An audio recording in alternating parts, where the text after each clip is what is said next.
And we're live. So just a very quick welcome from me, because I'm going to pass over to Pádraig immediately. So welcome to the webinar today on the Banshees of Inisherin. So over to you, Pádraig, and then I'll speak again later. Let's capture that amazing western sunset. Hi everyone, welcome to Connemara. I just wanted, we were conscious that it's going to get dark here in the next couple of minutes, so we just wanted to capture some of the scenery that you have. Now it's a very wild day here in Connemara in the distance. Now on a normal day, we could almost wave across to Angus on the Aran Islands and he could wave back to us, but unfortunately not this evening, because it's kind of closed in, the mist and the sea mist in particular is closing in. But anyway, what we're going to do is we're going to talk about the Banshees of Inisherin, which is the movie starring Colin, Farrell, Brendan Gleeson, shot by Martin McDonagh, produced and directed by Martin McDonagh, and he's a native of this village where I am in this afternoon. But the atmosphere of the island and the scenery, I'm going to go over to my colleague Angus on Inishmore, which is the scene of the setting of the Banshees of Inisherin. How was Angus? What is that? West and country evening here on You want to get a bit closer to the phone, just so we can hear you. Yeah, I'm not sure, did you catch that? I'm just here on the western and the west coast of Ireland, the Aran Island, and behind me here is a beautiful preserving beach where it is seen in the film The Banshees of Inisherin. So it's just falling dark now, so what I'll show is I'll give you maybe a view of our truck or vehicle here, which we bring people around the island to show them multiple locations where the film was shot, locations where this vehicle can and no other vehicle can. So I'll just show you quickly now the interior.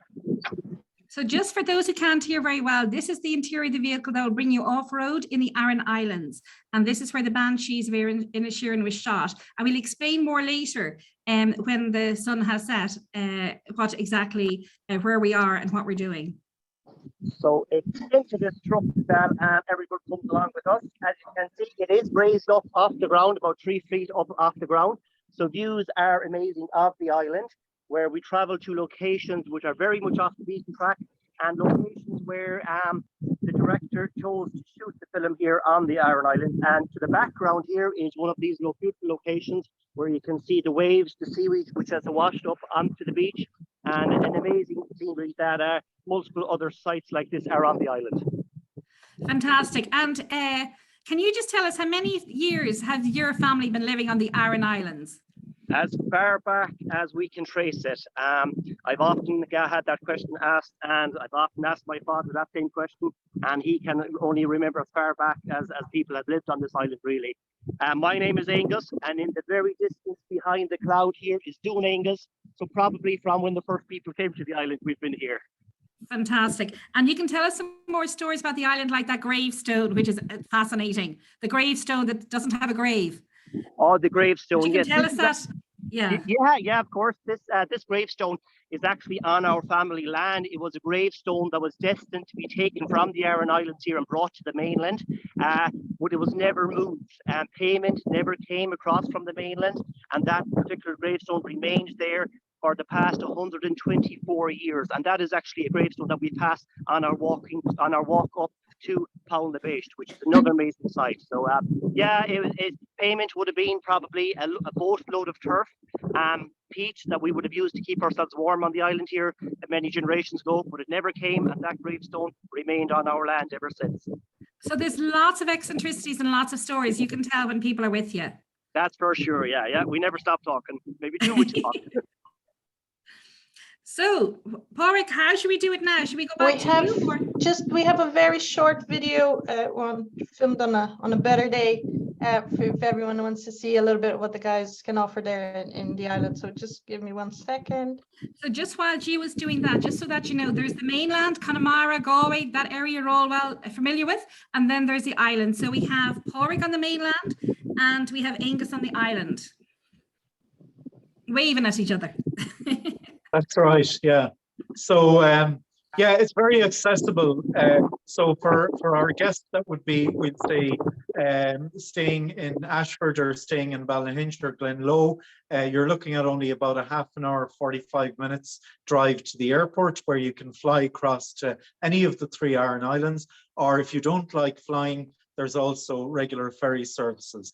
And also then it's ideal, Siobhan, I know some of our clients have used it as a transfer day from one hotel, maybe Dromoland or Adair, going to Ashford Or Castle. even Sheen Falls, we've done it with an early departure, and it means that you're not backtracking. So you can actually go to the Cliffs of Moher, get the boat, you know, to the Aran Islands, and then go back by plane. And you know, you've taken out about a 2-hour drive out of your day, but yet you've had a lovely experience in the middle of it. So, Gio, do you want to play that video there? Yeah, just a short one.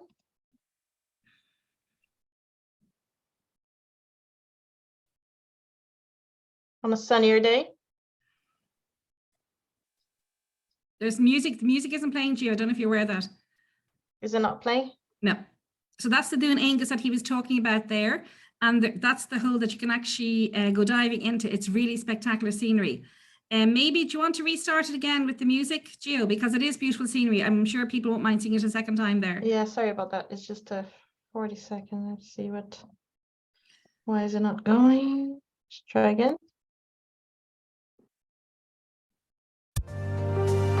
Perfect.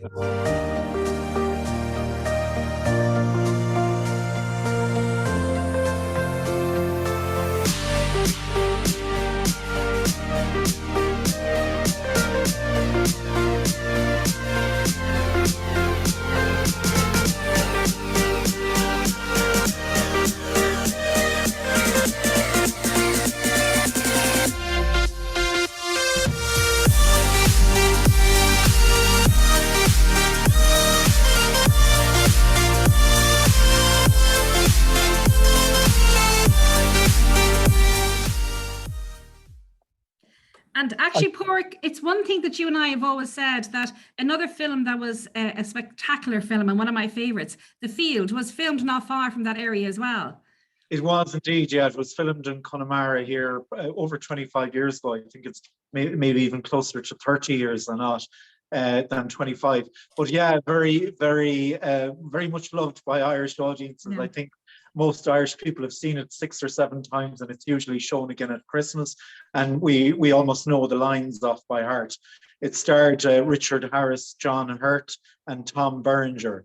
So it's very much about the land and the landscape, so you get a feel for that.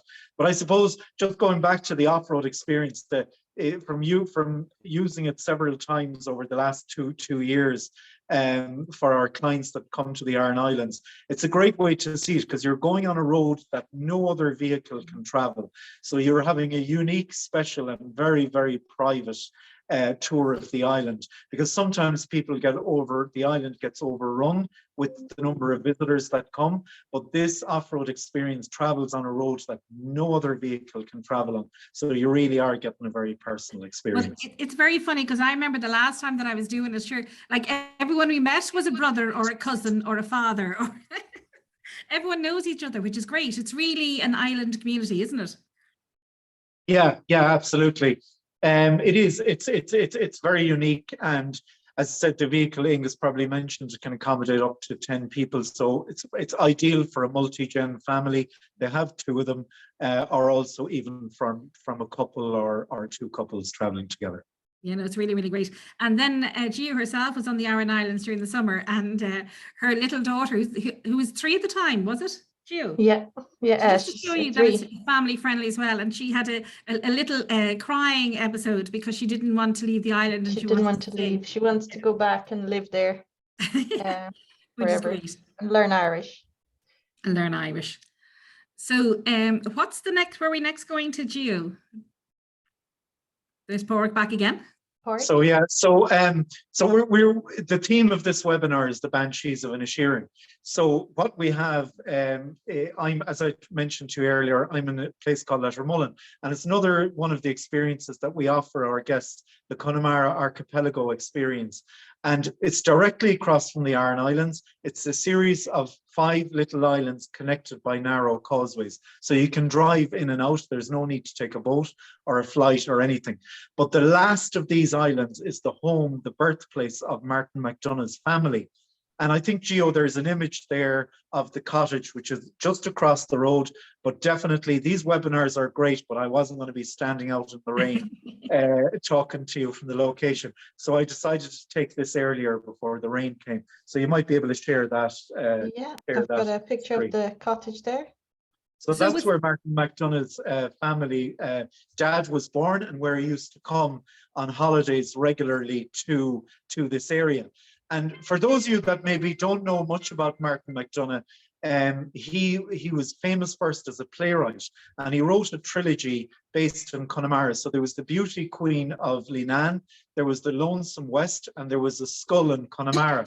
And if I just want to tell you a little bit of a story about the Skull in Connemara in particular, here in the west of Ireland and on the Aran Islands, in Connemara and in the Aran Islands, we have a unique tradition here when it comes to burying our loved ones. So basically, if a member of your family passes away, it is us, the family, that open the graves, and it is us, the family, that close the graves. So you might get help from your neighbours or your relations, but they open the grave. And in the case of Martin McDonagh, when he was coming here as a young child and as a teenager, he saw this happening on a regular basis. And he used to see, when you would be opening a grave maybe that wasn't touched for 40 or 50 years, he saw, you know, the skulls of people or the bones of people, and it gave him inspiration into this kind of unique tradition, but maybe dark tradition, people would look upon it. So he got his inspiration from all the holidays that he spent here in the west of Ireland. So as I said, he wrote 3 plays, and then he wrote another 3 plays, which were The Lieutenant of Inishmore, the island that Angus is on, The Cripple of Inishmaan, and I'll tell you a little story about that. The Cripple of Inishmaan was staged on Broadway and also in the West End. And I was lucky enough to see it in London when Daniel Radcliffe, or most famously known as Harry Potter, took the part of Billy the Cripple, and what an outstanding performance he gave. But Martin McDonagh was very successful with those plays when he wrote them. So basically then the 3rd play, which was never published, was The Banshee of Inisherin. And as I said, the play was never published, but what he did is he developed it into a screenplay. And that's the movie that you have now. Will we show the short video about the film absolutely. And behind the scenes? And then, Gio, after that, maybe show, there was an amazing panoramic view that we had from Martin's house, like the family home, which we could show as well. Borg, I see you looking at your phone there.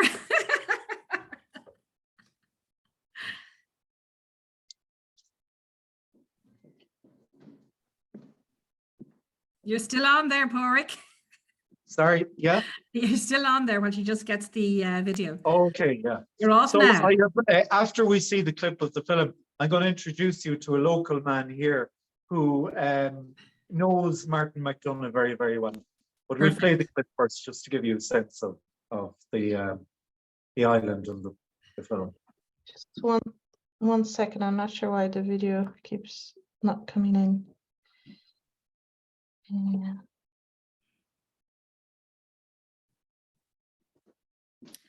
Okay. So I saw it difficulties today. I saw it yesterday in New York, because I'm in New York at the moment, and it really was amazing. But it's quite interesting because a lot of people who were at the movie, when they left it, they were saying, God, like, wasn't the scenery fantastic, and that's what Ireland's like. But they said that the passion and sort of the conflict and the pride and honour between the 2 protagonists, they said could belong in a Sicilian movie as well, which was quite an interesting comment to be made after the film. Great, I've got the video on. Just 1 second. Is the sound okay? Yep. Especially a lot of mythical and literary associations. So I always was intrigued about setting something there. This is an extraordinarily harsh place with all this bare limestone rock, but there's a softness about it. And it's like it's the most extraordinary thing. Inishmore was really moving. And then when we came to Achill, I felt like it changed gears very much like the script. The places that we have been lucky enough to inhabit have really held the story together. Our dreams and our disappointments and our fears and our need to allow the story breadth and vastness. And you kind of realise that when you come back in from living in London or being in the States, you miss it more because you realise how good the people are and how beautiful your country is. And that's sort of what we wanted to capture in the film, was the beauty of Ireland and the cinema of it. We just wanted to make one of the most beautiful Irish films we could possibly make. And it's up for an Oscar, like they figured it'll be nominated for Oscars. Gio, do you have the panoramic view from Martin's home? Let me see what pictures I have. Is it one you sent me or is one No, it's one Pádraig sent me? that Pádraig sent you, and it's absolutely amazing. Yeah, I 360 degree. And it just gives you an idea of what clients will see when they visit, but also when they stay in that area. Because Okay. as I said on the trailer there, it's very harsh but soft scenery.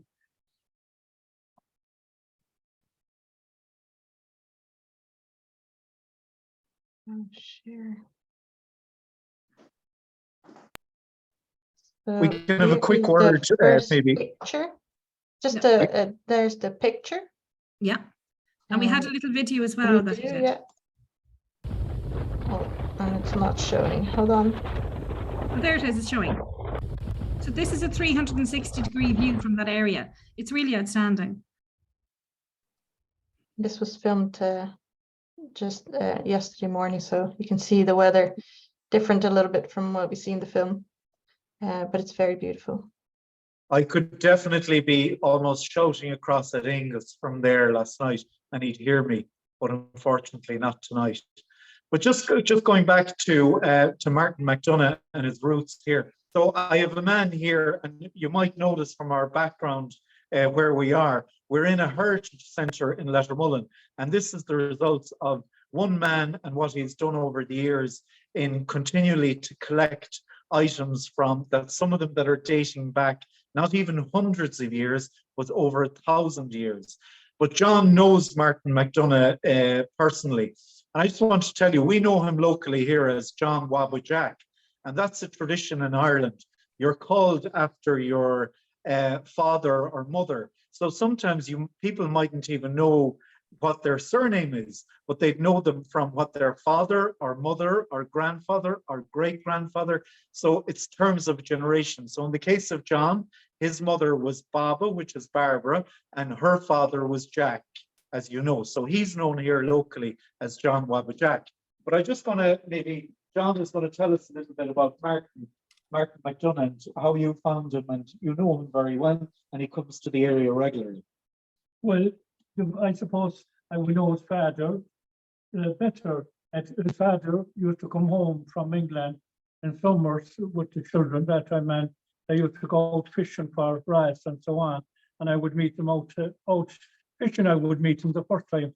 But then when he retired, Johnny Wicked Colin, we call him, like you said, Johnny Wicked Colin, when he retired in England, in London, he came over and settled down in Lettermullen. He brought a house in Lettermullen and settled down there.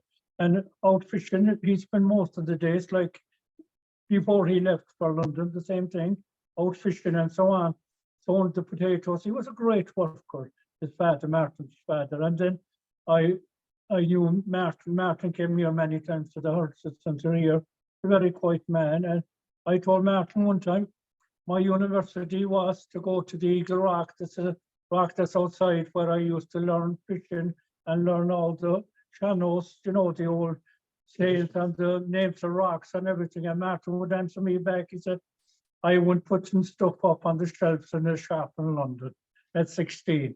You know, that's the way he is. He's down to earth, fella. Yeah. Down to earth, Martin is down to earth. Martin loves to go in, maybe in Cool once years ago. He would go in there and sit down and have a few pints of Guinness. That's the way. He's a very nice person, very nice. You can't get anybody, I think, any nicer than Martin. And when the movie that you might be more aware of, 3 Billboards Outside Ebbing, Missouri, he got an Oscar for that, and Frances McDormand got an acting Oscar for it.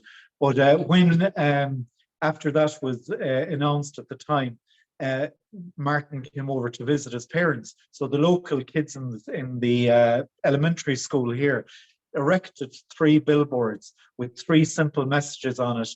Welcome home, Martin. We are so proud of you. Congratulations on your Oscar. So it was something really nice and something kind of different and very welcoming for him. Very beautiful. Very beautiful. Yeah, as John said, he's a very kind of publicity shy person, and he doesn't really engage with the media much, which I suppose makes him even more precious to us, that he respects where he comes from and his roots.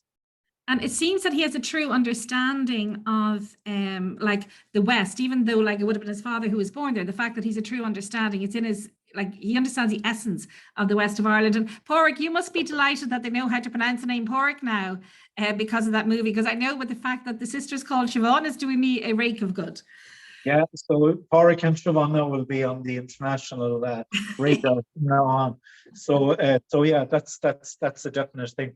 But I suppose you know, Martin McDonagh's success isn't the first kind of film story that we have from here, or connection, because the very famous film director John Huston, he had a holiday home in Galway called St. Claren's, which is on the east side of Galway, but he had a beach house here in Lettermullen, and the beach is still known to this day as Houston's Beach. And you might know his daughter Angelica Houston. She used to come here and spend some time here, and you'd see her. John was telling us that he used to see her at Mass on a Sunday and all that kind of thing. So that beach to this day is known as Houston Beach, and it's still very much used by the locals. And actually, John's Houston's house, because the home itself, we used to actually rent out to clients, but it was bought then by Merv Griffin, who a lot of our American, attendees will know of as well. So it was a beautiful house and a fantastic area as well. Like it's amazing that these people fall in love with that windswept, wild area, because it's sort of gloomy but beautiful at the same time, isn't it? Yeah, absolutely. So I don't know, before we continue, maybe is that video if it's ready to go, just to give them a sense of. Yeah, I think we just got a little question. Go ahead. Maybe people don't know. John Michael, his brother, had a film out this year, and Martin has 2 brothers have 2 films out in the same year. I think that's something else. John Michael, I've seen the film in Galway, I don't know now what's the name of the film, but like The Guard and all these films that were made around here, they made lots of their films around, Lettermullen, that area. The Guard was a very big. The Guard was actually written by Martin McDonagh's brother, John Michael. So not sure if you knew that. But, and again, Brendan Gleeson was in that as well. As Brendan the Gleeson was main in guard. it, and Don, I think it was the Don Cheadle, an American actor, Yeah. And the guy, I think, was he in Hotel Rwanda? I'm not too sure. But that was an amazing film, because I saw that you can actually, or at least you could until recently, see it on Aer Lingus when you were traveling on the plane as well, which was, it's a very good film. Like it's one of those hidden gems that people don't know about, like The Field Abroad. That are absolutely spectacular. And if anyone's thinking of clients going on vacation to Ireland or themselves coming, looking at a film like that before you travel, I think would set the scene, especially for the Western seaboard, wouldn't it, Pádraig? Most definitely. It gives you a sense really of your surroundings and where you're going. And as Angus mentioned there earlier, there's so much history, particularly on the Aran Islands. It's the only area with the burnt limestone is the dominant feature of the landscape. And even to see how they turned that, which was thousands of years ago, one slab of rock into a living prospering community is just beyond belief. And that's some of the stories that Pádraig and Angus on the island share as part of that experience. And the one thing that's synonymous probably with the Aran Islands more in the person who visits is the Aran sweater as well. Oh yeah, absolutely. And I know we did a webinar last year with Rose, who's one of the only Aran sweater knitters left on the island.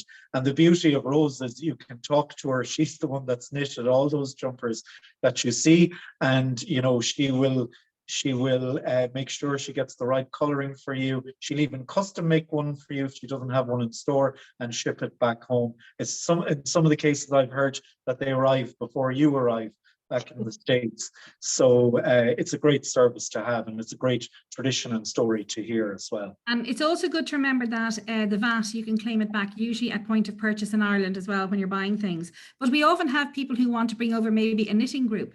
So that's something to be considered as well. But like, you've lots of other experiences on the island. By the way, Gio, if you can find I think it was a video for John Huston, was it?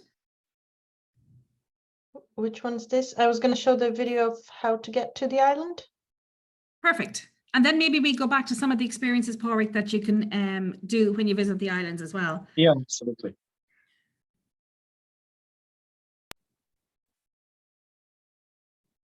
So this is the flight that you take. It's a very cost-effective flight. It's a very enjoyable. It's very short, but it's actually an experience in itself because the scenery is fantastic. It's a 7-seater. 9 actually. 9. Gio. Okay. Yeah. And it takes 7 minutes. Maybe that's where the 7 comes from. Yeah. Oh, is there no sound? No, no sound. There we go.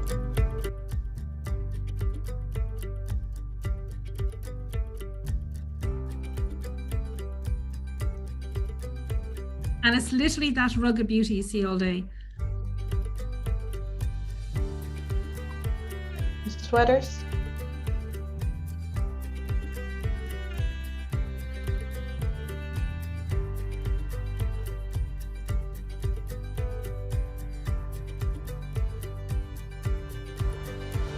I think that's the beach where Angus, hard to believe now, but that beach is where Angus was standing 10 minutes ago.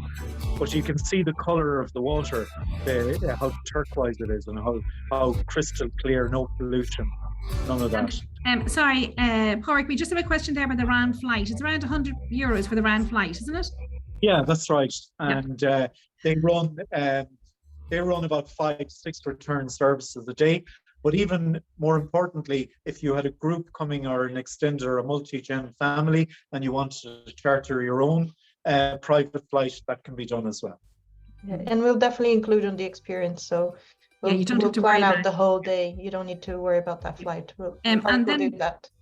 One other thing, though, to bear in mind as well is that what you're seeing now is like they're making it look busy to show people there. But to be honest, a lot of the times when I would go over with Pádraig, would be sort of like shoulder season, off season. You can still go over, and sometimes there's very few people on the islands, and you more or less have it all to yourself. Yeah, absolutely. And we have what date is tomorrow? The 10th of November. We have guests going over tomorrow. We have guests going over in December. We have guests going over even between Christmas and New Year. So once the weather is okay, that flight will take off. And if not, the ferry service runs 363 days a year, with the exception of a couple of days weather-wise where it might be able to travel. And, Gio, one, before we leave there, just a question came in. It's not from Galway Airport. It's from an airport in Connemara, which is about 30 minutes, 40 minutes outside of Galway City. That's right, yeah. From Galway City, you'll get there in about 35 minutes. From Ashford Castle, about 45, 50 minutes. And then you can, as I said, if you were going to Dromoland or somewhere else, it's a little bit longer, but it's still very doable. You could do ferry one way and do flight return. And we've also done helicopters. Yeah, that's what I was just about to say. We do a lot of Dromoland. helicopters from Ashford, from Dromoland, from Then you Adair. can fly over the Cliffs of Moher and land on the island. And the beauty actually of doing the helicopter, which we've done several times, is Pádraig and Angus. They come from good old Aran stock. They have loads of land, basically. We're all jealous of them here in Connemara. But no, they have fields all along the cliffs, and the helicopter actually lands in one of their fields. So they don't even, you don't even have to go through the airport or anything. That helicopter will land in the field. All we need to do is clear the cows about 2 minutes before the helicopter lands. But effectively, you're having a really private experience without meeting any other people. You just meet myself and Pádraig or Angus when they arrive. But speaking of which, I think Pádraig Hernan is on the mainland, Angus's brother. And any of you that have seen the movie, The Cripple of Inisherin, one of the leading, I suppose, actors in this case, to me anyway, was Jenny the donkey. But Pádraig and Angus's family were the people responsible for the upkeep of Jenny. So Pádraig, if you're there, you might tell us the story of how you met Jenny first. I think you're on Jenny mute. is the donkey, not the wife, remember. Jenny's the donkey, not the wife. Okay, we can't. Is Pádraig there? Yeah, he's there. Just, he might be mute. We can't hear you. Yeah. We still can't hear you. Pretty sure. Oh, you're there now. Hiya. Hi, how are you doing? How are you getting on? Good, good. Good to meet you all, guys, and very, very welcome. So thanks, Pádraig, for introducing yourself there. I was Pádraig is my name as well, so another Pádraig, and I was kind of humoured Siobhan earlier on by your comment about the pronunciation of the names. It's great to finally get the names out there. But I'm Angus's brother. I'm involved on the Aran Islands as well. I'm a secondary school teacher, which is a high school teacher by trade here. So we're very, very much involved in business, and we're very, very proud of the film, the Banshees of Inisherin. We're delighted with it. It was a great buzz to the island last summer, and it was really, really good buzz when the film stars arrive in the island. And let me tell you, there's not often the film stars arrive in the island, but this is good fun. And Colin Farrell, who is quite an attractive man, shall we say, was living, oh God, about maybe 100 meters for about 3 weeks from my home house. So my wife was absolutely delighted. Me, not so much, but we built a bridge anyway. We got over that. But so it's quite a funny story that Pádraig mentioned there, that not to ruin the program for you or this film for you, but there's one of the Colin Farrell and Brendan Gleeson are quite well-known stars at this stage. But I think the star of the show as well was a donkey called Jenny. So prior to setting up this business, just a little bit of funny story I might tell you. Prior to setting up this business, my brother and I have been involved in the horse and carriage business on Inishmore for, my goodness, going back 28 years, to about 24, 25 years, give or take. So we set up this business 3 years ago. But anyway, if I go back to 28 years ago, I was 12 years of age. My dad, we love horses. We really, really love horses. So we had a horse riding school. It didn't work successfully for us because it just didn't work out for us. But anyway, we built 5 stables at the back of our house, which we still have.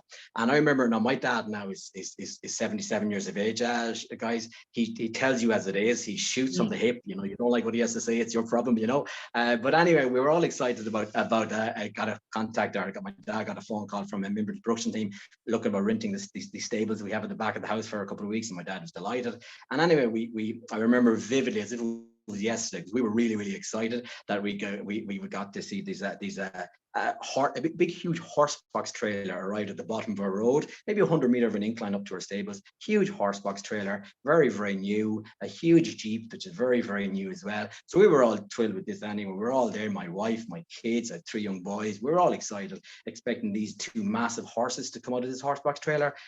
Yeah, out of that horse box trailer, guys, came literally 2 miniature donkeys. I'd say there weren't about 1 meter high, both of them. And let me tell you, it was a bit of a shock, was all. But as I kind of say when we give these tours, you know, Jenny was the star of the show, but I feel sorry for the other donkey. Imagine being a backup donkey, you know. Like a stand-in donkey for a donkey. Yeah. Imagine being exactly a stand-in donkey. So it's quite a humorous one. But these donkeys, let me tell you, were fed, watered 3-4 times a day. They were really, really, really well looked after. But Jenny, if you get to see the movie, guys, and I advise that you go, because it's a phenomenal acting. You'll get to see Jenny, and Jenny is quite a star, let me tell you. So yeah, so it was a great film. We had a great buzz around the island, and look, we like I said, Angus said, we bring you to the old locations of the movie. We get to chat a bit about it, tell our local stories, and yeah, it's really, really good. It's a really, really good movie, and we're excited that it's been released and to showcase the islands in a positive way. And the scenery is just stunning. And it's very funny because, like, we always tell clients they really should, you know, allocate some time for doing, you know, the west of Ireland and doing the Aran Islands. And sometimes it's hard to explain what they're missing out if they don't. But it's great now that we have this reference of the film to, you know, say, well, look at the Banshees of Inisherin, and it gives you an idea of like what you're missing out on. Because it's something like if people are trying, like, there's a lot of advisors looking at this, and it's if people are trying to put a context on it, like we always say, for example, when people are doing, you've got 3 peninsulas in Kerry, you know, the Beara Peninsula, the Ring of Kerry and Dingle, and you have to set aside a day to do that. So really you need to spend 3 nights if you're in the Kerry area. And if people want to do the Aran Islands, it's something similar. You need to spend a minimum of 2 nights. And if you're staying in a resort property like, you know, Ashford Castle or Ballynahinch, where there's other activities to do, you have to make sure you stay the 3 nights, because it breaks our heart in the office when people plan to arrive late in Ashford Castle, do the Aran Islands the next day and then leave the following morning, because they're not getting to see the areas around the properties as well. So really make sure, you know, when we're doing the itineraries, that you don't fight us to take a day out of, you know, the west of Ireland. Instead, put that day in, and you've got people like the 2 Porricks and Angus spoiling your rotten, and other things that you can do on the island of Porrick, which is true, isn't it? Yeah, absolutely. And I completely agree with you there in terms of, you know, spending a bit of time, because maybe sometimes people try and pack too much into 7 or 8 days, but there's so much you can do, because let's face it, you come to Ireland, it's not going to be your last time coming to Ireland. You're going to want to come again and again. So, you know, you can do different areas and different regions, but I'd highly agree with Siobhan, spend at least 3 nights, whether it's in Galway or in Ashford or in Ballynahinch or in Dromoland or wherever it's along the coast. And you can do a Gregan's very another one, which is perfect. Yeah. pleasant day in Connemara, a pleasant day in the Aran Islands. And just while we're on that here, and we're not going to go through it in any great detail, but this heritage centre that we're here is part of the Connemara Archipelago experience.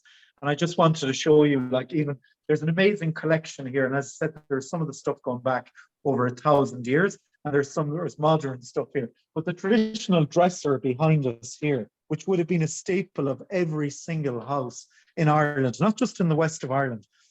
And there'd be a collection of jugs and a collection of mugs, etc. But one picture that would always take pride of place, if we look up here to the very top, is a picture of the Pope and a picture of JFK. So basically you'll see him there, right? JFK in the middle and the Pope on the other side.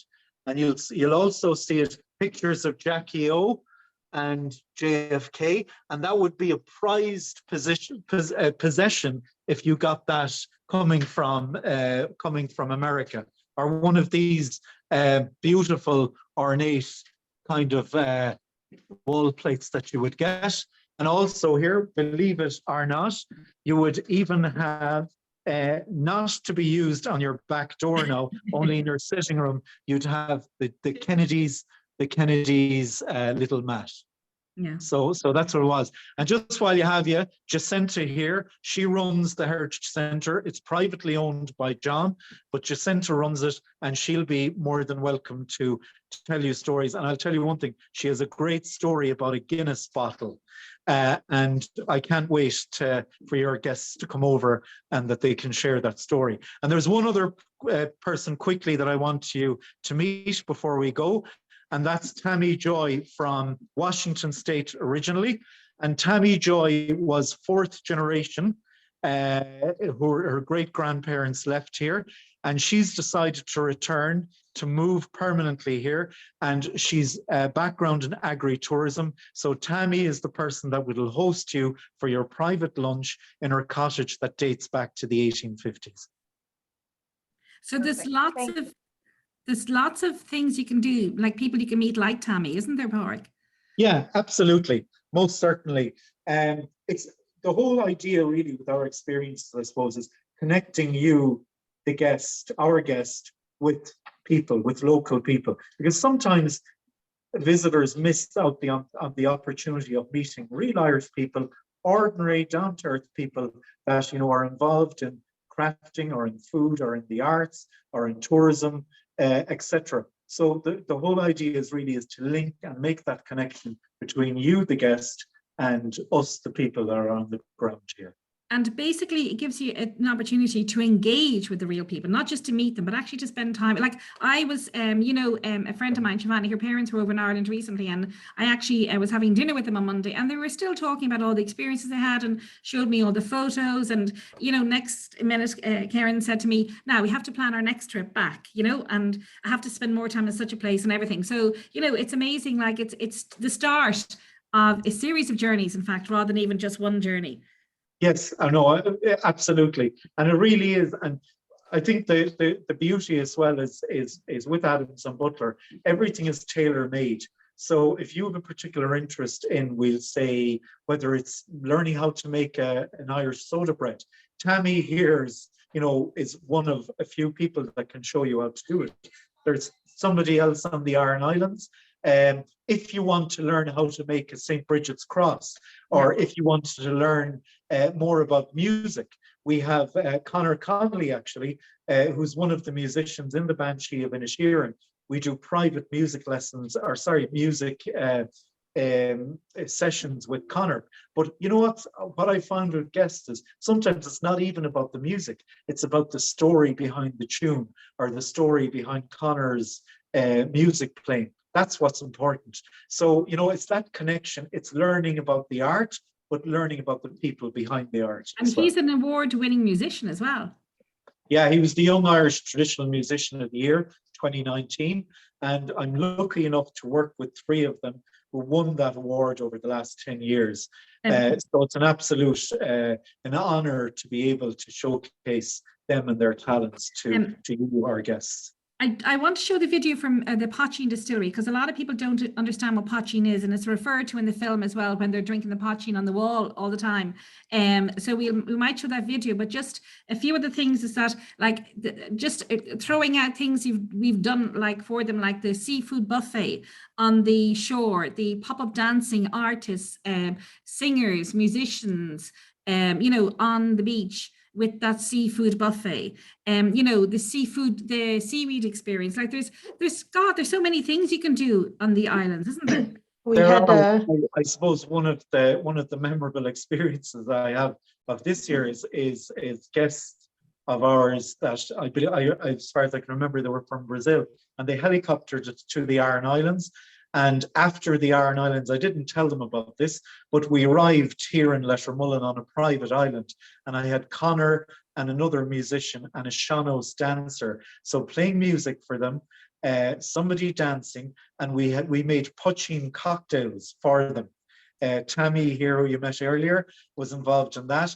And basically we sat around. Now, it was a cold and blustery day, but we had beautiful Foxford Woolen Mills blankets, and we sat on a very remote, deserted island looking out at the ocean, and we spent a very pleasant hour there, and then back on the helicopter, and they transferred to their new hotel in the west of Ireland. So they left Dublin that morning. They did the Aran Islands, they did Connemara, and they were back in their hotel by 6 p.m. that evening. Back into Dublin. We did a private St. Patrick's Day as well, didn't we?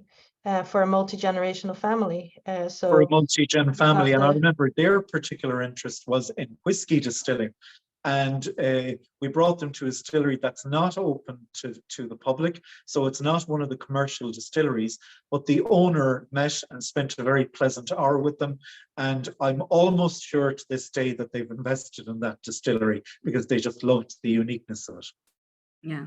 And the other thing just to bear in mind as well for people is, like, it is possible to do the day trip, but to bear in mind as well for people, think of proposals. If people want a proposal, they can even, like, if they have to stay in Dublin, go by Dublin by helicopter down to the Aran Islands, fly over the cliffs of Moher, land on the Aran Islands, have an amazing proposal, or do it from Ashford, or maybe fly from Dublin, spend the night in Ashford or something like that, and then fly back. So there's lots of options there.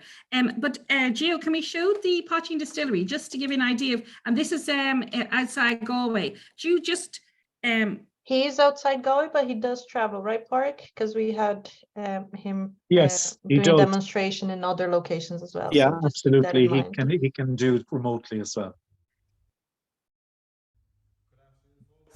My name is Pádraig. I'm the founder here at Mickey's. You do a little higher, Gio, I think. Salt Hill in Galway, right bang in the middle of the Wild Atlantic Way. I'm here with Siobhan from Adams Butler, and together we're creating very unique experiences for you in the world of whiskey, poutine, gin, and we also have cream liqueur here. So we create really exceptional experiences for people who want to learn about these traditional Irish spirits. So if you're not a whiskey drinker, that's okay. We do have alternatives for those of you who are more interested in gin.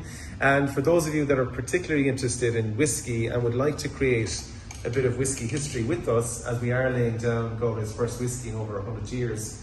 You can own your own individual piece of that by buying one of our casks, and many of our American and Canadian customers have already invested and bought their own cask of whiskey, which will be expected to be ready for them in about 4 years, and they can have their own personalised bottles and everything. But we really focus on the liquids that we make here, and we really focus on telling great stories, because of course we have been storytellers for the 6 generations that we have been distilling in our family.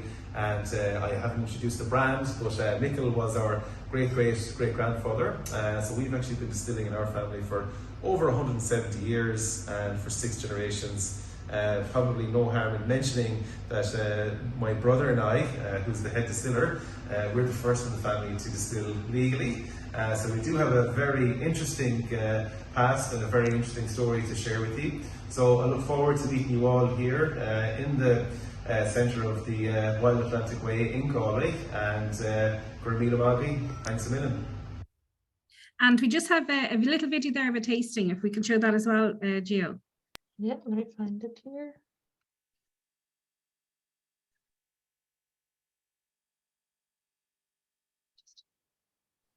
Oh, no, that's the Ashford one. Are you sure, Siobhan? It mightn't have arrived. Okay, so do you Yeah. want to go on to the Ashford one just to see people, so people can see how near it is as well to the coast?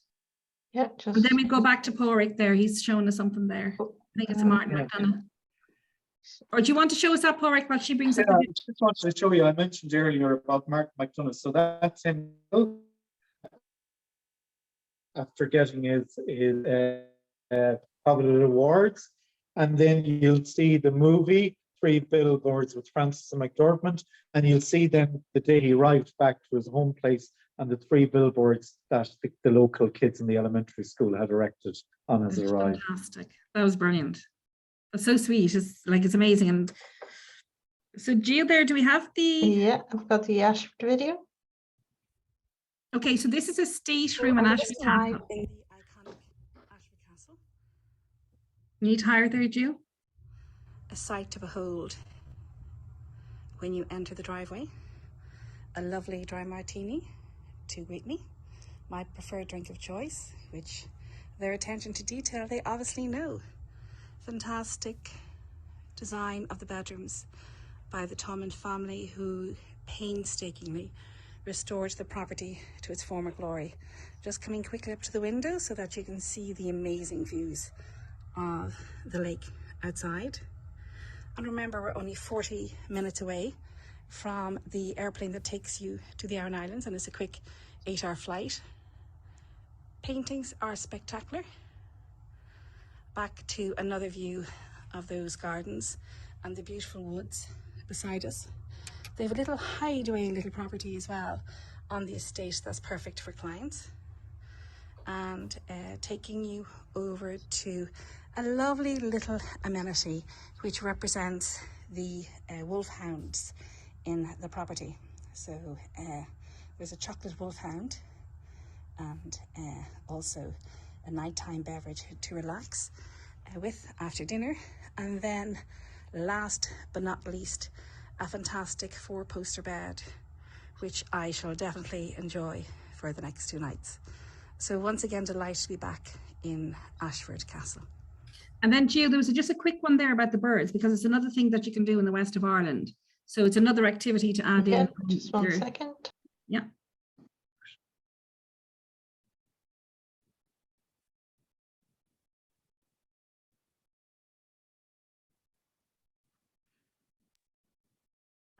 Share. So falconry. Yeah, it's a tiny one, but just gives you an idea of what's to do there.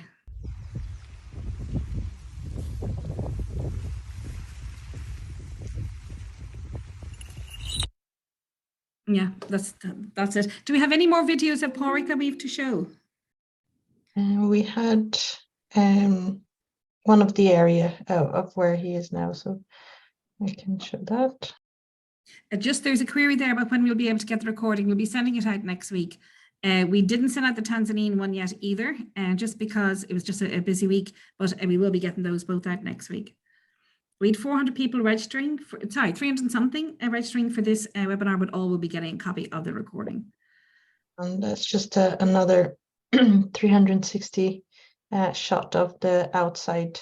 And it's a bit windy. Again, just reminding you of that beautiful scenery that's from really everywhere on the Connemara, Galway and the Aran Islands.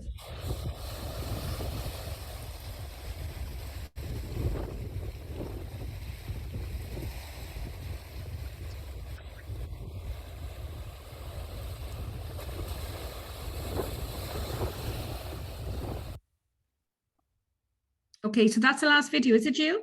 Yes. Okay, so over to you, Pádraig. Do you want to wrap it up? Absolutely. So we're back in the we're still in the Heritage Centre here, and we're just going to show the replica of an old traditional shop that you would have seen in Ireland, dating back to the 1920s, 30s, 40s, 50s. So just every kind of product from tea to sweets to shoe polish to everything. And I suppose two of the finest products that you would have here. Everything in those days would have been weighed. So your sugar, your tea, everything was weighed. And of course, the staple of every good Irish shop had a pub attached to it as well. So the famous Guinness sign here. So basically, guys, whether it's John, Jacinta, Tammy here in the Connemara Archipelago experience, or Pádraig, Angus, Christina, Alyssa out on the Aran Islands, and myself, we'll be there to take care of you, to guide you through, bring you to meet all these wonderful local people and learn about the history, culture and heritage of the area. So we hope to see you all through 2023, and thanks for the opportunity again. And hopefully we'll meet some of you soon. Brilliant. And just to recap it from an itinerary planning point of view, so this is in the west of Ireland. You can actually have stayed in Kerry if necessary, but it is a further bit away before you go up. It's a long hike, but it is possible. Ideally, from Dromoland really upwards, like Dromoland, Adair, Trum, Greagans, etc. We do suggest you plan 3 nights if possible, 2 nights at a minimum, because going to the Aran Islands, really, you should be spending the day do it.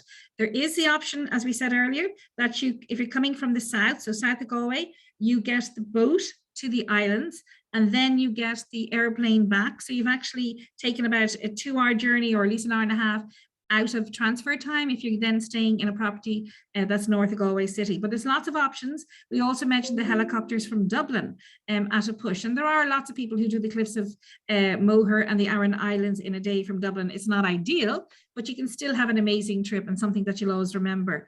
If you have any fishermen, we often do groups of fishermen who go out to the Aran Islands. They have an amazing experience staying in one of the hotels then on the mainland as well. And we mentioned knitting, so you've got literature, knitting, fishing, horses, crafts, culture, anything like that that you can use as a theme. So fisherwomen too, yes, fisherwomen too.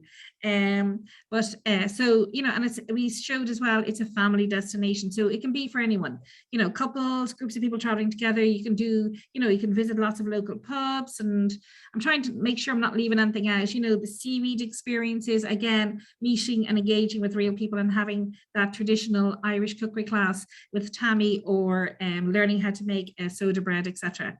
And I think that's it. So I think, Gio, we should wrap up now and say goodbye. What do you think? Yeah, I think that's everyone there. Thank you very much. Thank you very much, guys, everyone, for attending, and we will be sending out the recording. Take care. Bye-bye. Bye-bye. Bye-bye. Pádraig, you're not doing your slán. You better teach them the word slán. Oh yeah, so from myself and JFK, slán for Poland. Thanks a lot. Bye. Bye-bye. Bye-bye.